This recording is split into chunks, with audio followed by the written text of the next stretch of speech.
बचपन में आपको ऐसे कई सारे झूठ बोले जाते हैं जो कि आपके जिंदगी को बर्बाद कर रही है। अच्छे मार्क्स ले आ, इसके बाद तो जिंदगी में आराम ही आराम है। आपके पेरेंट्स आपको दूसरों बच्चों से कंपेयर करने लगते हैं। कहते हैं नंबर देखे शर्मा जी के बेटे के, पूरे स्कूल में टॉप आया है, देख कितना पढ़ता है वो, और तू नालायक सिर्फ 80% लाया है, पता नहीं क्या होगा इसके फ्यूचर का।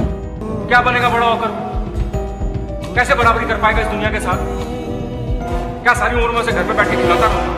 लोग आपको आपके मार्कशीट के बेसिस पे आपको जज करने लगते हैं। ये सब देखने और सुनने के बाद ऐसा लगता है कि हमारे अंदर ही कोई कमी रह गई है। और पढ़ाई को लेकर तो ताने मिलते ही रहते हैं, पेरेंट्स से, सोसाइटी के लोगों से, रिश्तेदारों से। और जब बच्चे ये प्रेशर कंट्रोल नहीं कर पाते हैं तो फिर कुछ ऐसा होता है। कोचिंग के बेसमेंट में 3 छात्रों की डूबकर मौत के बाद अब एक लड़की ने सुसाइड कर लिया है। जी हाँ, कंझावाला में 11वीं में पढ़ने वाले एक छात्र ने खुदकुशी कर ली है। A third-year B.Tech student of IIT Guwahati was found dead in his hostel room on Monday.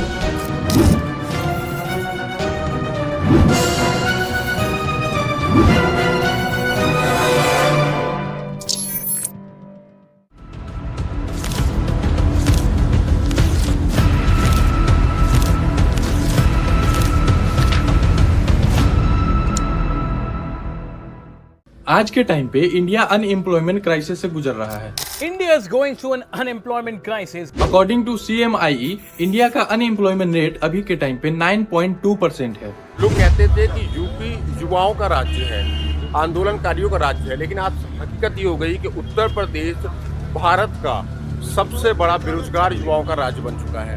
लेकिन आज की जो युवा मांग रहे हैं नौकरी, ये सब उसको हिंदू मुस्लिम में बांट दिया जा रहा है। आए दिन बच्चे फ्रस्ट्रेट हो गए सर, कई और आत्महत्या करते हैं। दुख है सर, क्या बोलूं। मैं अपने दुख और पीड़ा को किसी पर सामना नहीं कर सकता हूं सर। बहुत संघर्ष से पढ़ा हूं, ट्यूशन पढ़ा के मैं 2012 से ट्यूशन पढ़ा के अभी तक मैं पढ़ाई किया हूं और मैं कुछ भी हासिल नहीं कर पाया। अगर हम अपने आसपास नजर उठाकर देखें तो न जाने और कितने ऐसे लोग हैं जो बेरोजगार बैठे हैं और नौकरी के लिए इधर उधर भटक रहे हैं, लेकिन इन्हें नौकरी नहीं मिल रही है। इनके पास एजुकेशन की डिग्री तो है लेकिन नौकरी नहीं मिल रही है। इंटरनेशनल लेबर ऑर्गेनाइजेशन और इंस्टीट्यूट फॉर ह्यूमन डेवलपमेंट के थ्रू मार्च 2024 में सामने आई इंडिया अनएम्प्लॉयमेंट रिपोर्ट ये बताती है कि आज के सिचुएशन में इंडिया में एक एजुकेटेड यूथ के जॉबलेस होने की पॉसिबिलिटी अनएजुकेटेड यूथ के कंपैरिजन में कहीं ज्यादा है। अभी के टाइम पे एजुकेशन के मुंह पर अगर किसी ने तमाचा मारा है तो वो है कुछ सोशल मीडिया इन्फ्लुएंसर्स। कौन कहता है एक चाय बेचने वाला रोज रॉयल नहीं खरीद सकता है? वक्त बदलने में वक्त नहीं लगता है दोस्तों। हर चीजें नसीब से नहीं मिलती है। लोगों को लगता है ये नसीब है, मैं अपनी मेहनत से यहाँ तक पहुँचा हूँ, लोग इसे नसीब कहते हैं। नागपुर का एक 10 फेल अनएजुकेटेड चाय वाला, जिसे हम डॉली चाय वाले के नाम से भी जानते हैं, वो भाई साहब कुछ दिन पहले बिल गेट्स के साथ कोलैब करते हैं। One chai, please. Bill Gates जो कि को फाउंडर है हमारे माइक्रोसॉफ्ट के, और खुद बिल गेट्स उस वीडियो को अपने सारे सोशल मीडिया हैंडल पे पोस्ट भी करते हैं। One chai, please. और फिर क्या, डॉली चाय वाली की किस्मत ही बदल गई। ये सब देखने के बाद आजकल के बच्चे उन जैसा ही बनना चाह रहे हैं क्योंकि वो बहुत ज्यादा फेमस हो गए। लेकिन यहाँ पे मैं आपको एक बात बोलना चाहूंगा, डॉली के साथ जो हुआ वो उसकी किस्मत थी और हर किसी के साथ ऐसा नहीं हो सकता। लेकिन इन सब का नाम ही नहीं होता। दानिश भाई जिंदा रहते थे ना तो किसी का नाम ही नहीं रहता था भाई। मतलब वो अलग ही लेवल का बंदा था। सोशल मीडिया इन्फ्लुएंसरिंग उसने सिखाया है बंदों को। ये ऐसे लोग हैं हमारे सोसाइटी में जिन्हें बिना कोई मेहनत के ही, बिना कोई स्ट्रगल के ही सक्सेस मिली। इन्हें देखकर तो लोग डीमोटिवेट भी हो जाते हैं कि आखिर कैसे ये लोग बिना स्ट्रगल के, बिना कोई मेहनत के इतना पैसा कमा रहे हैं। और एक हम हैं जो बचपन से मेहनत कर रहे हैं, बचपन से पढ़ाई कर रहे हैं इस उम्मीद में कि आगे चल के हमें एक अच्छी नौकरी मिलेगी, हमारा फ्यूचर सेट होगा। लेकिन ऐसा तो होना नहीं है। चलिए इस जर्नी को थोड़ा सा रिवाइंड करते हैं और बचपन से शुरुआत करते हैं।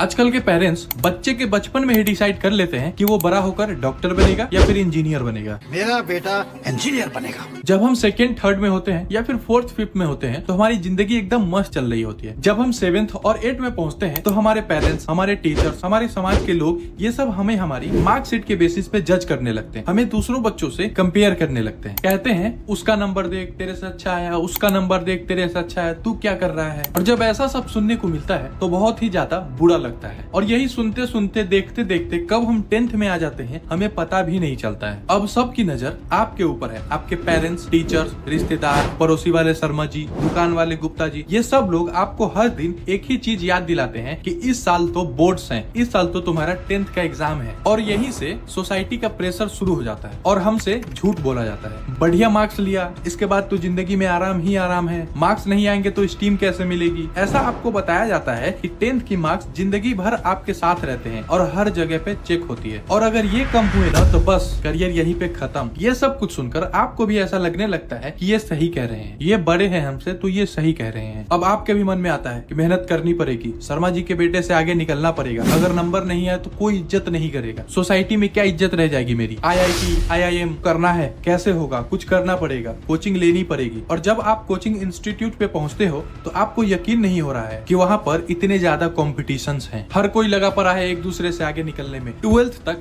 यही सब सिलसिला चलता रहता है, स्कूल से घर, घर से स्कूल, उसके बाद फिर सेल्फ स्टडी, उसके अगले दिन फिर स्कूल। 2 साल कैसे निकल जाते हैं पता तक नहीं चलता। और ये सब कुछ क्यों? क्योंकि हमें सिर्फ एक ही बात बताई गई है कि अगर 12th में नंबर कम आए तो गवर्नमेंट कॉलेज कैंसिल और IIT तो भूल ही जाओ, प्राइवेट कॉलेज जाना पड़ेगा, वहाँ कोई गारंटी नहीं है तुम्हारे करियर की। जिंदगी भर तक हमें रिश्तेदारों से ताने सुनने पड़ेंगे, तेरी पढ़ाई के लिए हमें लोन लेना पड़ेगा, जबकि सच आपके सामने है। पूरे भारत में 7 लाख से ज्यादा बच्चों के 10th में 90% से ऊपर नंबर आते हैं, अगर CBSE में 2 लाख से ऊपर। और IIT में सीट्स कितनी हैं? मात्र 5,273। अगर सिर्फ 90% वाले बच्चे भी IIT का एग्जाम दें तो भी 99% बच्चों का नहीं हो पाएगा।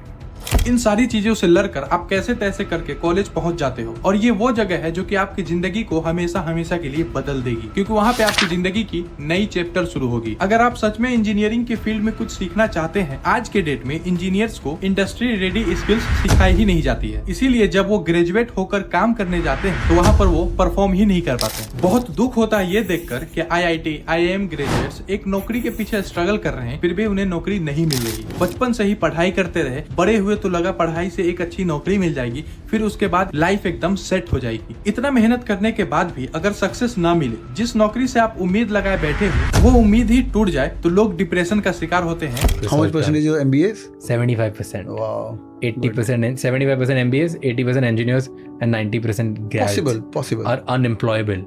Possible. तो फिर MBA सेफ ऑप्शन कैसे यार? मतलब 75% MBA वाले तो जॉब नहीं मिल रही।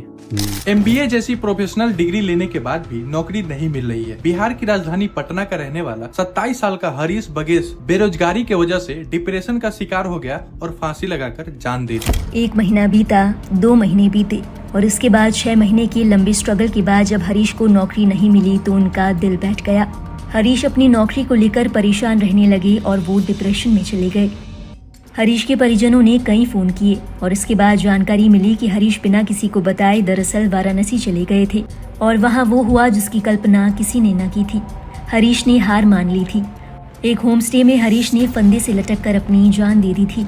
आज के टाइम पे हमारे भारत देश में यंग पॉपुलेशन सबसे ज्यादा है। आज जापान और कोरिया जैसे डेवलप कंट्रीज वो अपने यंग पॉपुलेशन को बढ़ाना चाहते हैं, लेकिन अगर आप इंडिया को देखेंगे तो यहाँ यंग पॉपुलेशन सबसे ज्यादा है, लेकिन फिर भी बहुत सारे लोग इससे खुश नहीं है और इसे एक बोझ की तरह मानते हैं, क्योंकि हमारे इंडिया में जो यंग पॉपुलेशन है वो मोस्टली अनएम्प्लॉयड है। अगर आप डेटा उठाकर देखोगे तो आपको पता लगेगा कि इंडिया का जो यूथ अनएम्प्लॉयमेंट रेट है वो दुनिया में सबसे ज्यादा है। इंडिया में जो इस वक्त अनएम्प्लॉयड लोग हैं उसमें 83% यंग पॉपुलेशन है। अगर आज की बात करें तो इंडिया में 80% इंजीनियर्स अनएम्प्लॉयड नहीं बल्कि अनएम्प्लॉयबल है। सबसे पहले तो अनएम्प्लॉयमेंट और अनएम्प्लॉयबिलिटी के बीच के फर्क को समझते हैं। अनएम्प्लॉयमेंट का मतलब होता है कि आप जॉब करने के लिए स्किल्ड हैं, आप मेहनत भी कर रहे हैं, लेकिन आपको जॉब नहीं मिल रही है। और अनएम्प्लॉयबिलिटी का मतलब होता है कि कंपनी ने तो बहुत सारी पोस्ट निकाल रखी है और बहुत सारे लोगों ने अप्लाई भी कर दिया है, लेकिन कंपनी उसमें से एक को भी सिलेक्ट नहीं कर पा रही है। मतलब मार्केट में तो नौकरी है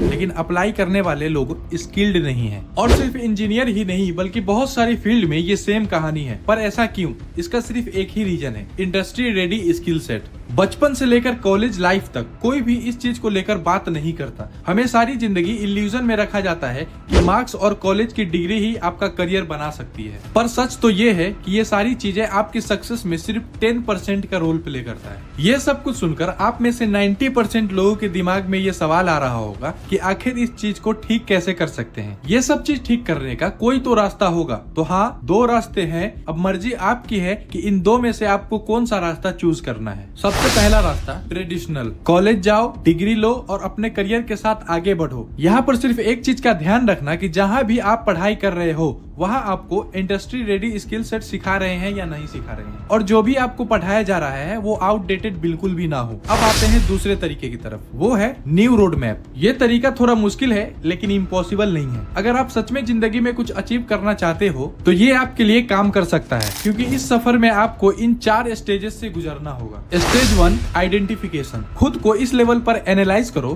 कि आप ये पता लगा पाओ कि आप आखिर किस चीज को करने के लिए बने हो, और ये सब करने के प्रोसेस में आपको अपनी इंडस्ट्री जिसमें आप एक्चुअली में काम करना चाहते हो उसको डिसाइड करना पड़ेगा। अब आते हैं दूसरे स्टेज पे, राइट एनवायरनमेंट। आपको सुनने में थोड़ा अजीब लगेगा लेकिन आपका एनवायरनमेंट आपकी कामयाबी में बहुत बड़ा रोल प्ले करता है। और अगर आप सच में अपनी जिंदगी में कुछ करना चाहते हैं, कुछ अचीव करना चाहते हैं, तो आपके आसपास वो लोग जिन्होंने वो चीज अचीव नहीं करी है उनसे एडवाइस कभी मत लेना। हाँ, ये बात आपने बिल्कुल सही सुना। आप उन लोगों से बात करने की बजाय उन लोगों से बात करो जो कि एक्चुअली में उस इंडस्ट्री के कॉर्पोरेट वर्ल्ड में काम कर चुके हैं या काम कर रहे हैं, क्योंकि वो लोग आपको उस इंडस्ट्री की असली सच बताएंगे। वो सारे सच बताएंगे जो आपसे हमेशा छुपाई गई है। आपका सारा ध्यान सिर्फ स्किल सेट्स पर होना चाहिए। आपकी नॉलेज नहीं बल्कि एक्शनेबल नॉलेज चाहिए जिसका इस्तेमाल करके आप सच में कुछ कर पाओ। अब आते हैं स्टेज 3 पे, एक्शनेबल वर्क प्लेस। अपने लिए एक टफ एनवायरनमेंट चूज करो जहाँ पर आपको पैसा कमाने से ज्यादा सीखने की अपॉर्चुनिटी मिले।